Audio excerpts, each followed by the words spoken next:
சாய்ராம். என் அன்பு செல்லமே, என்னுடைய அழகான தங்கமே, வாழ்க்கையில் உன்னுடைய முழு விஷயத்தையும் நான் பார்த்து கொண்டுதான் இருக்கிறேன். எனக்கு உன்னை பற்றி எதுவுமே தெரியாது என்று மட்டும் நினைத்து விடாதே. உன்னை பற்றி எனக்கு எல்லாமே தெரியும்.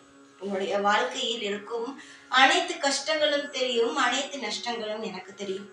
ஒவ்வொரு விஷயத்திலும் உனக்கு எப்பேற்பட்ட கஷ்டத்தை எல்லாம் உன்னுடைய காலமும் நேரமும் தருகிறது. எந்த விதமான எவ்வளவு பெரிய இக்கட்டான சூழ்நிலையில் நீ இப்பொழுது இருந்து கொண்டு இருக்கிறாய் என்பதும் எனக்கு தெரியும். வெளியிலும் சொல்ல முடியாமல், மனதுக்குள்ளும் வைத்துக்கொண்டே இருக்க முடியாமல், யாரிடமாவது சொல்லலாம், அப்பொழுதுதான் மனதில் ஒரு தெளிவு கிடைக்கும். நம் மனதுக்குள்ளேயே வைத்துக் கொண்டு இருந்தால் இது அப்படியே நம்மளையே உருக்கி விடுமோ என்றும் நீ பயப்படுகிறாய். அந்த அளவுக்கு உன்னுடைய வாழ்க்கையில் பேர் இன்பத்தில் இல்லை, பேர் கஷ்டத்தில் இருக்கிறாய். சிலர் சொல்வார்கள், நான் இப்பொழுது பேரின்பத்தில் இருக்கிறேன் என்று. ஆனால் நீ கஷ்டத்தில் இருக்கிறாய். அதுவும் சொல்லவே முடியாத, வாய்விட்டு சொல்ல முடியாத, மற்றவரிடம் சொல்ல முடியாத ஒரு விஷயம்.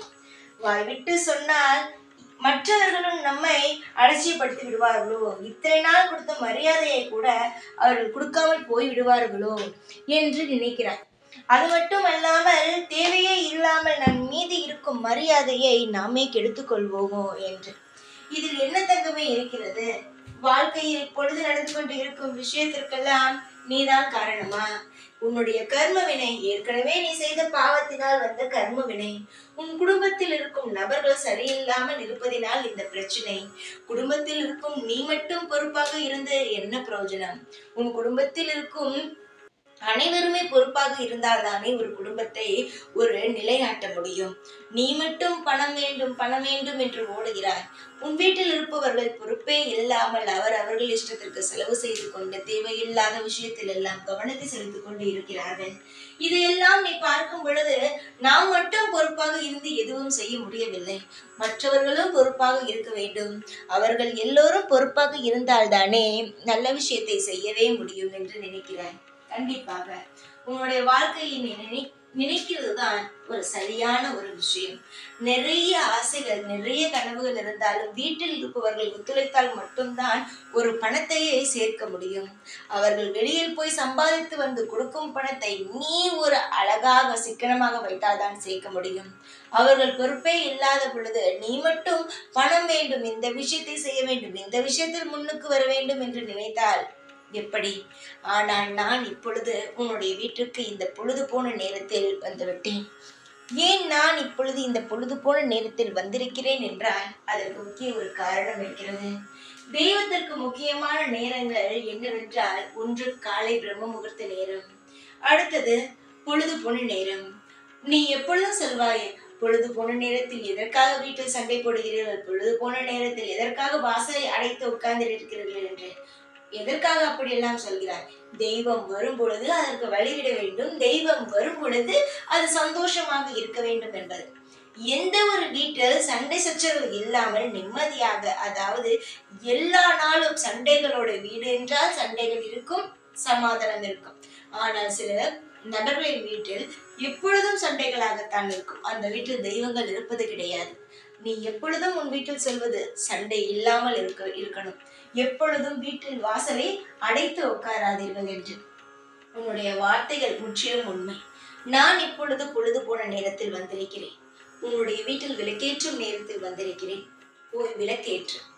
உன்னுடைய வாழ்க்கையை போய் பார். நான் சொல்வதை செய், போய் விளக்கேற்று. இந்த வாக்கினை கேட்டு நான் பேசியதை முடித்த பிறகு போய் விளக்கேற்று. ஒரு விஷயத்தை தெரிந்து கொள்ளுங்கள். 6 மணி ஆனால்தான் விளக்கேற்ற வேண்டும் என்பது கிடையாது. 5:30 மணி என்பதுதான் உங்கள் வீட்டின் சரியான நேரம். 5:30 மணியிலிருந்து 6 மணிக்குள் நீங்கள் உங்களுடைய வீட்டில் இருக்கும் விளக்கை ஏற்ற வேண்டும். 5:30 மணியிலிருந்து 6 மணிக்குள் உங்களுடைய வீட்டில் இருக்கும் விளக்கை ஏற்ற வேண்டும். 6:30 மணி ஏற்றுவதெல்லாம் சரியானதல்ல.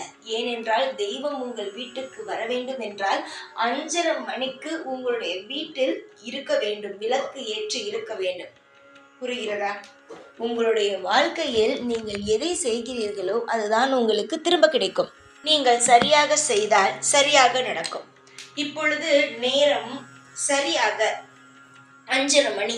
5:30 மணியிலிருந்து 6 மணிக்குள் நீங்கள் விளக்கேற்றி விடுங்கள். விளக்கு ஏற்றி உங்களுடைய வாழ்க்கையில், அதாவது இன்று மட்டுமல்ல, என்றும் என்றென்றும் நீங்கள் 5:30 மணியிலிருந்து 6 மணிக்குள் விளக்கேற்றுங்கள். உங்களுடைய வீட்டில் எந்த அளவுக்கு பணம் சேருகிறது என்பதை பாருங்கள். லக்ஷ்மி எந்த அளவுக்கு உங்கள் வீட்டில் வந்து நிலையாக அமர்கிறார் என்பதை பாருங்கள். சில நேரத்தில் சில சோர்வுகள் இருக்கும், மனமானது துவண்டு போயிருக்கும். என்ன வாழ்க்கை இது, நம் என்னென்னவோ செய்கிறோம் முன்னேறுவதற்காக, நமக்கு எதுவுமே நடக்கவில்லை என்று. நீ 5:30 மணியிலிருந்து 6 மணிக்குள் ஏற்றிப்பார் உன்னுடைய வாழ்க்கையில் எந்த அளவுக்கு செல்வங்களும் நிம்மதிகளும் வருகிறது என்று. உன்னுடைய வாழ்க்கையில் நிறைய எதிர்பார்ப்புகள், அதாவது இந்த விஷயம் நடக்க வேண்டும், அந்த விஷயம் நடக்க வேண்டும் என்று. கண்டிப்பாக உன்னுடைய வாழ்க்கையில் நீ எதை எதிர்பார்க்கிறாயோ அது கிடைக்கும். இந்த பொழுது போன நேரத்தில் தானே நான் உன்னுடைய வீட்டிற்கு பணத்தை தூக்கி கொண்டு வந்திருக்கிறேன். கொஞ்சமாகவா எடுத்துக்கொண்டு வருகிறேன்? நிறைய பணத்தை தூக்கி கொண்டல்லவா வந்திருக்கிறேன். அந்த பணம் முழுவதும் உன் வீட்டில் நிறையட்டும். இந்த சாய் கையில் இருந்து வாங்கும் பணமானது உனக்கு என்றும் நிரந்தரமாக இருக்கட்டும். இப்பொழுது உன்னுடைய வாழ்க்கையில் இந்த நாள் எவ்வளவு கஷ்டப்பட்டாய் பணம் சேர்வதற்கு. இந்த நாள், இந்த நிமிஷம் வரைக்கும் என்னடா வாழ்க்கை, எது செய்தாலுமே நன்மையாக இல்லையே என்று. ஆனால் இந்த நிமிஷம் நீ பணத்தை தொட்ட நேரத்தில் இருந்தே உன் வாழ்க்கையில் செல்வங்கள் ஆரம்பிக்கும். நிறைய சூட்சமமான விஷயங்கள் உனக்கு தெரியாமல் இருக்கிறது. ஒவ்வொரு விஷயத்திலும் ஒரு சூட்சமமான விஷயத்தை செய்யும் பொழுது நிறைய மாற்றங்கள் கிடைக்கும். அதனால்தான் உன்னிடம் வந்து நான் சொல்கிறேன், புரிகிறதா? நம்பிக்கையோடு இருங்கள். எல்லா விதமான ஐஸ்வர்யங்களும் எல்லா விதமான அற்புதங்களும் உங்கள் வாழ்க்கையில் நடக்கும். காலம் முழுவதும் உங்களை கஷ்டப்படுத்துவேன், உங்களை எப்பொழுதும் ஏதாவது ஒரு தொந்தரவு கொடுத்து கொண்டே இருப்பேன் என்று நினைக்காதீர்கள். நான் உங்களுக்கு தொந்தரவு கொடுப்பது கிடையாது. நீங்கள் செய்த பாவங்கள் உங்களுக்கு தொந்தரவுகளை கொடுக்கிறது. அது இந்த ஜென்மத்தில் நீங்கள் அடைத்து விட்டால் அது இதோடு முடிந்துவிடும். சிலர் அதை புரிந்து கொள்ளாமல் தான் தவறாக சில முடிவுகள் எடுக்கிறார்கள். பணம் இல்லை, தலையே நிமிர முடியவில்லை என்று தேவையில்லாத முடிவுகள் எடுக்கிறார்கள். அது போன்றெல்லாம் இல்லாமல் எப்பொழுதும் உங்களுடைய வாழ்க்கையில் நீரான பாதையில் செல்லுங்கள். நிச்சயமாக தலை போகும் காரியங்கள், அதாவது எனக்கு ரொம்ப கஷ்டமாக இருக்கிறது, என்னால் என்ன செய்வது என்று தெரிய முடியவில்லை என்ற ஒரு நிலையில் தான் நீ இருக்கிறாய். அந்த நிலையானது மாறும். நீ நிச்சயமாக உன்னுடைய ஒவ்வொரு காலகட்டமும் நிச்சயமாக மாறிக்கொண்டே இருக்கிறது. சிறு வயதில் எல்லாம் தெரியவில்லை, அப்பா அம்மா அனைவரும் பார்த்து கொண்டார்கள். இப்பொழுது நீயாக ஒரு குடும்பத்தை பார்க்கும் பொழுது அதுல என்னென்ன கஷ்டங்கள் இருக்கிறது, எந்தெந்த விஷயத்தை மாற்றலாம் என்பது உனக்கு புரிகிறது. சீக்கிரத்தில் உன்னுடைய மனதில் இருக்கும் அனைத்து கஷ்டங்களும் நீங்கும். உன் தொழிலில் இருக்கும் தடைகள் நீங்கும். உன்னுடைய வருமானம் ஆனது வரும்.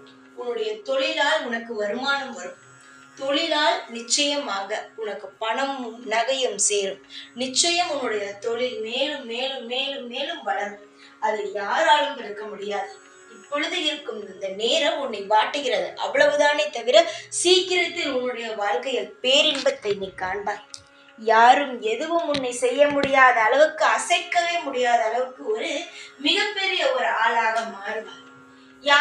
யார் சொன்னது உனக்கு உன்னுடைய வாழ்க்கை மாறாது, இதே போலத்தான் இருக்கும் என்று? மாறும். நேரமும் காலமும் கை கூடும் பொழுது மாறும். இப்பொழுது உன்னுடைய வாழ்க்கையில் இருட்டான ஒரு கட்டத்தில் இருக்கிறார். சீக்கிரமாக அந்த இருட்டுகளானது வெளிச்சமாக மாறும். தெய்வங்கள் ஆகிய அனைவரும் முன்னோடு இருக்கும் பொழுது எந்த கவலையும் உனக்கு தேவையல்ல.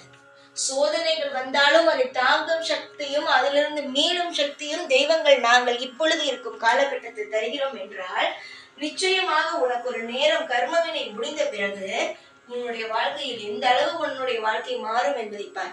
எந்த அளவுக்கு தெய்வங்கள் உன்னை தூக்கி விடுவோம் என்று பார். நம்புங்கள், எல்லாமே உனக்கு பிடித்ததாகவே நடக்கும். நான் சொன்னது போல 5:30 மணியிலிருந்து 6 மணிக்குள் விளக்கேற்று. போய் விளக்கேற்று பிறகு உன்னுடைய வேலையை அடுத்தடுத்து செய். எப்பொழுதுமே நீ என்னுடைய பிள்ளை. உன்னுடைய வாழ்க்கையில் நீ தவறு செய்தால் அதை சொல்வேன். இதை சரி செய்து கொள், அதை சரி செய்து கொள் என்று சொல்வேன். சரியான ஒரு விஷயத்தை செய்தால் உன்னை நான் தட்டி கொடுப்பேன்.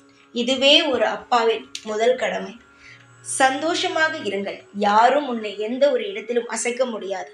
இப்பொழுது நேரம் அப்படி இருக்கிறது என்றால் சீக்கிரமாக மாறும். நல்லதே நடக்கும் வாழ்க்கை முழுவதும். ஓம் சாய்ராம்.